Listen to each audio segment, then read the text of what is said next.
ನಿಮ್ಗೊಂದು ಸರ್ಪ್ರೈಸ್ ಉಂಟು ಎಂತ ಅಂತ ನೋಡುವ ಬನ್ನಿ. Hello guys, welcome to my vlog. ಅಮ್ಮ ಬೇಟೆಗೆ ಹೋಗಿದ್ದಾರೆ. ಅವರು ಬರೋಕ್ಕಿಂತ ಮುಂಚೆ ಒಂದು ಒಣಗಲಿಕ್ಕೆ ಹಾಕಿದ ಬಟ್ಟೆ ತೆಗಿದ್ದೇನೆ, ಇಲ್ಲದಿದ್ದರೆ ಅಮ್ಮನ ಕೈಯಿಂದ ಸಾರಿ ಸಿಗ್ತದೆ. ಮಾತಾ ಬೇಲೆಲ್ಲ ಯಾನೇ ಮಲ್ಪೋಡು ನಿಕ್ಲೆಗೆ ಒಂಜಿಲ್ಲ ಬಗ್ಗುಜಿ ಅಂತ ಒಂದು ಡೈಲಾಗ್ ಬರ್ತದೆ. ಅವ್ರು ಬಂದ್ರೆ ಅಂತ ಕಾಣ್ತಾ ಉಂಟು. ನಾನು ಅದಕ್ಕಿಂತ ಮುಂಚೆ ಒಮ್ಮೆ ಗಿಡಕ್ಕೆ ನೀರು ಹಾಕ್ಲಿಕ್ಕೆ ಅಂತ ಹೋಗ್ತೇನೆ.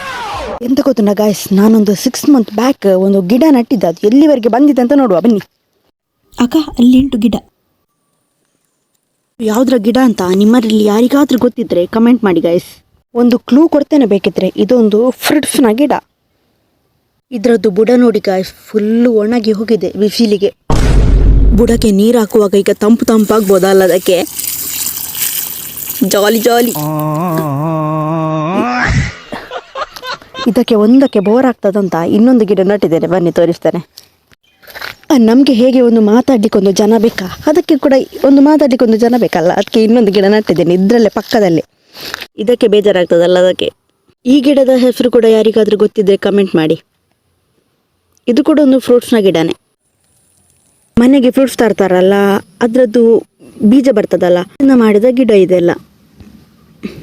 ನೋಡುವ ಎಷ್ಟು ದೊಡ್ಡದಾಗಿ ಯಾವ ಟೈಮಲ್ಲಿ ಫ್ರೂಟ್ಸ್ ಸಿಗ್ತದಂತ.